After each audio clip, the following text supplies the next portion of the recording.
ఈనాటి 19వ తెలుగు ఆట మహాసభలు మరి యొక్క సభకు కమిటీ అధ్యక్షులు జేజ చెల్ల గారు, కమిటీ సభ్యులు, అట్లాగే ఇక్కడికి విచ్చేసినటువంటి సోదర సోదరిములందరికీ, అట్లాగే మాతో పాటు విచ్చినటువంటి సహచర శాసన సభ్యులకు, శాసన మండలి సభ్యులకు, మాజీ శాసనసభ్యులకు, అట్లాగే ఇప్పటిదాకా మిమ్మల్ని అందరినీ అలరించినటువంటి, కాలుకు గజ్జెగట్టి గుండెలకు హత్తుకునే విధంగా అలరించినటువంటి కళాకారులందరూ కూడా మీకు వాళ్ళందరికీ కూడా కళాభివందన తెలియజేసుకుంటూ, ముఖ్యంగా ఈ ఆట కార్యక్రమాలు నిర్వహిస్తున్నటువంటి ఈ యొక్క ఆర్గనైజేషన్కు, కమిటీ మెంబర్స్కు, ఆర్గనైజేషన్కు సహకరించినటువంటి దాతలందరికీ, దీన్ని ఆదరించి ఇంతమంది వేలాది మంది వీక్షించవచ్చిన మీ అందరూ కూడా ప్రత్యేకంగా ధన్యవాదాలు తెలియజేస్తా ఉన్నాం. మీకు అందరూ కూడా శుభాకాంక్షలు తెలియజేస్తా ఉన్నాం. ముఖ్యంగా అంటే మీ యొక్క కష్టం ఈనాడు సప్త సముద్రాలు దాటి దశాబ్దాల క్రితం కష్టపడి చదువుకొని మీ స్వయం కృషితోటి ఇక్కడికి వచ్చి మన యొక్క తెలంగాణ సంస్కృతి, సాంప్రదాయాలు, అలవాట్లు, ఆలోచనలు, వారసత్వ సంపదను కాపాడుతున్నట్టు మీ అందరికీ కూడా ప్రత్యేక ధన్యవాదాలు తెలియజేస్తా ఉన్నా. నా తరఫున, తెలంగాణ రాష్ట్ర ప్రభుత్వం తరఫున ప్రత్యేక ధన్యవాదాలు తెలియజేస్తా ఉన్నాం. ఎందుకంటే ఇది మామూలు విషయం కాదు. ఒకటి, అమెరికా సామ్రాజ్యం, అమెరికా యొక్క ఆర్థిక పురోగతికి దోహదపడతా ఉన్నారు. అట్లాగే సాంకేతిక పరిజ్ఞానానికి దోహదపడతా ఉన్నారు. అట్లాగే పుట్టి పెరిగినటువంటి పల్లెల్ని, పట్టణాలని వదలకుండా మీ వంతు సహాయ సహకారాలు అందిస్తూ తెలంగాణ రాష్ట్ర ప్రజలకు కూడా మీరు అండగా ఉంటున్నందుకు, తెలంగాణ రాష్ట్రానికి కూడా ఇంతమంది మీరు లెక్కలు చెప్పిండ్రు, డాలర్స్ పంపుతా ఉన్నారు. అది ఇంత గొప్పగా ఇవన్నీ చేస్తూ కూడా తెలంగాణలో అంటే మన తెలుగువారు, తెలంగాణ అయినా ఆంధ్ర అయినా తెలుగు వాళ్ళందరినీ కూడా ఒక వేదిక పైకి గడచిన 35-36 సంవత్సరాల నుంచి నిరాఘాటంగా కొనసాగుతున్నందుకు మీ అందరికీ మరొకసారి ప్రత్యేకంగా ధన్యవాదాలు, అభినందనలు తెలియజేస్తా ఉన్నా. ఇంతకుముందు ఇద్దరు మిత్రులు ఇంటర్వ్యూ చేస్తూ మాట్లాడినప్పుడు ఎన్ఆర్ఐస్ తెలంగాణలో ఎన్ఆర్ఐ భవన్ కావాలి. ఎందుకంటే ఎన్ఆర్ఐస్ తెలంగాణ రాష్ట్రంలో వాళ్ళు వచ్చినప్పుడు అది ఏ విషయం ఏదైనా కావచ్చు, రంగం ఏదైనా కావచ్చు, ఇన్వెస్ట్మెంట్ కావచ్చు, ఇంకోటి అవన్నీ జరగాలన్నప్పుడు హ్యాజిల్ ఫ్రీ, సమస్యలు లేకుండా ఆ వాళ్ళ యొక్క ముందుకు తీసుకెళ్ళడం కోసం, ఆ సమస్య పరిష్కారం కావాలన్నప్పుడు ఒక తెలంగాణ భవన్ ఉండాలి. That should be centre for linkage. ఇక్కడి నుంచి వచ్చే వాళ్ళకు, అక్కడి నుంచి వచ్చే వాళ్ళకు లింకేజ్ ఉన్నటువంటి ఒక ఆలోచన అడగడం జరిగింది. మరి నా శాఖ కల్చరల్ శాఖ ఒకటి ఉంది. కల్చర్ అంటే జస్ట్ ఆటపాటలు మాత్రమే కాదు. కల్చర్ అంటే సంస్కృతి అంటే మన జీవన విధానం, ఆలోచన విధానం.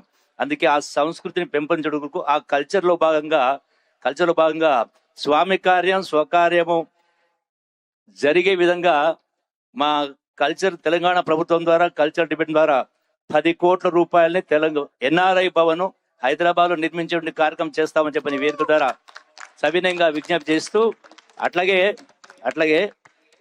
ఈ రోజున మరి ఇంత పెద్ద కార్యక్రమం చేస్తా ఉన్నారు. మన పూర్వీకులు మనకి ఇచ్చినటువంటి సంపద, వారసత్వ సంపద, ఆలోచన. అందుకే I appreciate all the NRIs. You spend almost, you work for 5 days and you spend 2 days you spend outside like a tourism spend out. మరి మన భారతదేశంలో 150 కోట్ల మంది ఉన్నారు. మరి వారానికి 7 రోజులు ఎంతసేపు పనులు, పరిగెత్తడం, తిరగడం, సంపాదించడం తప్ప at least everybody, I request all the people from this dais, both for the Telugu people, both whether Telangana and Andhra, everybody should spend at least, if not 2 days in a week. They should spend 2 days at least in a month for promotion of tourism. For promotion of tourism, that helps. Tourism also is a kind of social service that helps the needy people, unemployed people, underemployed people. అట్లాగే మనం కళాకారులు చూసినాం ఇక్కడ. చాలా మంది కళాకారులకు ఈ ఆ యొక్క ఆటపాట నేర్చుకోవాలంటే అది అనితర సాధ్యం, కొన్ని నెలలు సంవత్సరాలు పట్టిన రాదు. మరి మన పూర్వీకులు ఎప్పటి నుంచో ఉన్నటువంటి కళాకారులకు వాళ్ళకు కూడా జీవనాధారం లేని పరిస్థితి ఉంటుంది. అందుకనే everybody should spend at least 2 days in a week everywhere. అట్లాగే దాంతో పాటుగా ఇంకో విషయం, మన సంస్కృతి సాంప్రదాయాలు మీరు కాపాడుతూ అభినందిస్తూ, మన యొక్క సంస్కృతి అంటే మన ఆలోచన విధానం, మన జీవన విధానం. ఆ జీవన విధానం అనేది మనం వాస్తవాలు మాట్లాడుకోవాలి కాబట్టి ఆ జీవన విధానం అనేది చాలా మటుకు ధ్వంసమైంది. We have to restore it, the way of thinking, the lifestyles. ఉదాహరణకు ఒక మాట చెప్తాను, ఎందుకంటే ఎందుకు ఈ వేదిక ద్వారా ఇవన్నీ చెప్తా ఉన్నంటే, డెఫినెట్గా మీరెట్లయితే తెలంగాణ రాష్ట్ర సాధనలో భాగంగా ఎన్ఆర్ఐస్ కూడా ఏ విధంగా సపోర్ట్ చేసిండ్రో లక్ష్య సాధన కోసం వందలాది మంది బిడ్డల ప్రాణత్యాగాలు చేసి, సో ఆ లక్ష్యం నెరవేరాలన్నప్పుడు మన యొక్క జీవన విధానంలో కూడా వాళ్ళ జీవన విధానం మార్పు రావాల్సిన అవసరం ఉంది. వేలాది మంది మీటింగ్స్లో సంతోషంగా ఉన్న వాళ్ళు చేయొద్దంటే అందరు చేతులు ఎత్తా ఉన్నారు. చేతులు దించండి, అప్పులున్న వాళ్ళు చేయొద్దండి అన్న, మళ్ళీ అందరు చేతులు ఎత్తా ఉన్నారు. అన్న మీ ధైర్యానికి నేను అభినందిస్తా ఉన్నా. ఇన్ని అప్పులున్నా కూడా సంతోషం ఉన్నారంటే ఈ అప్పులకు కారణం ఏంది, కారణం ఎవరని కింద. సో డెఫినెట్గా మన ఎవరో కాదు ఈ యొక్క అప్పులకు కారణం నేను అడిగినాను. అంటే క్యాజువల్గా మాట్లాడుతూ, మరి మీ తాతలు ముత్తాతలు తండ్రులు మీరు మీ పిల్లలు కష్టపడతా ఉన్నారు, వ్యవసాయం చేస్తున్నారు, వ్యాపారాలు చేస్తున్నారు, ఉద్యోగాలు చేస్తున్నారు, వ్యవహారం చేస్తూ ఉన్నారు, మళ్ళీ అయినా కూడా ఇన్ని అప్పులు ఎందుకున్నాయి. దాంతోపాటుగా మా ప్రభుత్వాలు రకరకాల సంక్షేమాభివృద్ధి కాలు చేస్తారు, అయినా కూడా ఈ అప్పులు ఎందుకున్నాయి. దీనికి కారకులు ఎవరు? తిరుపతి వెంకటేశ్వర స్వామి ఎత్తుకుపోయిందా, లేదు నరేంద్ర మోడీ గారు ఎత్తుకుపోయినరా, రేవంత్ రెడ్డి గారు ఎత్తుకుపోయినా, జూపల్లి కృష్ణ గారు ఎత్తుకుపోయినని ప్రశ్నించినప్పుడు వాళ్ళు డెఫినెట్గా వాళ్ళ ఆలోచనలో అంటే ఎవరు కాదు, వాళ్ళ యొక్క ఆలోచన విధానమే ప్రధాన కారణం. ప్రైవేట్ విద్య ద్వారా, కార్పొరేట్ విద్య ద్వారా, ప్రైవేట్ హాస్పిటల్స్, అట్లాగే సోషల్ ఫంక్షన్స్ గ్రామాలలో ఉంటే పెట్టి బట్ అంటే దాని మూడు కారణాల కారణంగా they are into the debt trap. We have to bring them out to the possible extent. మీ ద్వారా ఫోరం ద్వారా కూడా ఆ కార్యక్రమం ముందుకు తీసుకెళ్లాలని చెప్పని, సో ఈ యొక్క లక్ష్య సాధనలో భాగంగా మరొకసారి మీ అందరికి కూడా ఈ యొక్క ఆట ఆర్గనైజేషన్కు నిర్వాహకులు అభినందిస్తూ, let this be a continued process, let it get expanded furthermore.